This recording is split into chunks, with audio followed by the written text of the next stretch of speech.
Hi YouTube. So I recently went to New York and I thought I'd vlog about it a bit so I could share with people what I got up to whilst I was there and maybe give a few tips and tricks to anybody who's planning on taking a holiday there themselves. You'll have to excuse the way I look and sound at the moment. I'm just getting over a pretty bad cold. This vlog was meant to be done whilst I was there, but unfortunately the video camera that I was using whilst I was there broke after a few days, so that's currently away for repair, so I'm just on webcam at the moment. So my trip, I went out there on the 24th of November, I think, 2011. So I was there for Thanksgiving and I was there for 1 week. Um, I went from Manchester Airport to London Heathrow. It's easier to get to Manchester than it is to get to Heathrow, so it's easier to just transfer by plane for me. Um, and then I took a transatlantic flight with British Airways over to New York JFK Airport.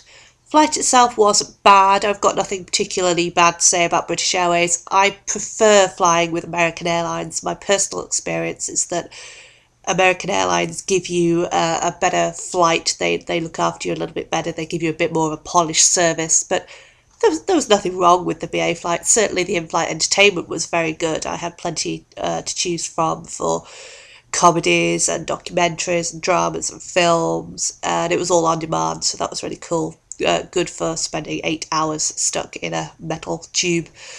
Um, I landed pretty late on the Wednesday night, but my first impressions on getting into the city were that, well, as somebody who's played Grand Theft Auto 4, it all seemed a little bit familiar. I didn't realise how good a job they've done of recreating New York in that game, even if they do call it Liberty City.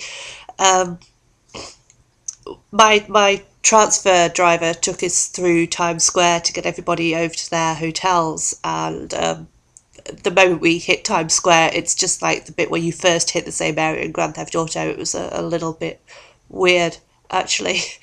But yeah, transfers.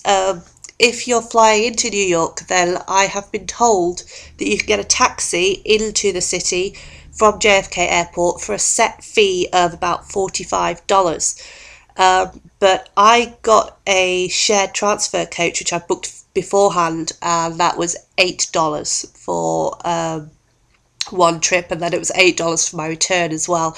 And you just get to the airport, you find the representative for the transfer company, you show them your voucher to show that you're booked in, and they take you directly to your hotel with a bunch of other people that they pick up from the airport around the same time as well. So you kind of share a coach with them.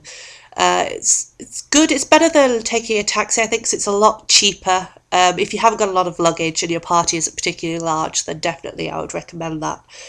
Um, my hotel, I stayed at the Washington Jefferson Hotel, which is not far from Times Square. It's about a 5 minute walk from Times Square and about a 2 minute walk from a load of restaurants.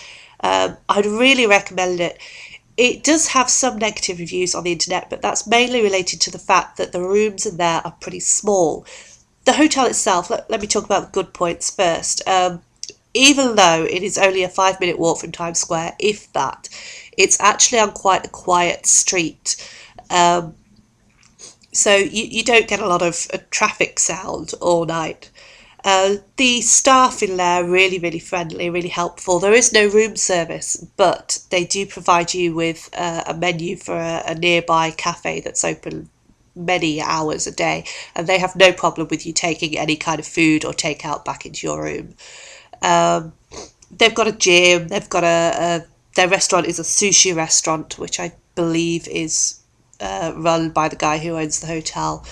Um, but it's a really nice hotel, and though the rooms are small, the facilities are good, and I personally would rather scrimp on floor space than I would on facilities. I'd rather have a nice bathroom that's small than a mediocre bathroom that's the size of my bedroom at home. Um, I was a single traveller, so I booked myself into what they call the petite room, which are the rooms for single people. It's very small amount of floor space, but I had air conditioning, I had an in-room safe, pay-per-view films if I wanted them, or the standard TV channels, my own bathroom with a really, really nice shower in there.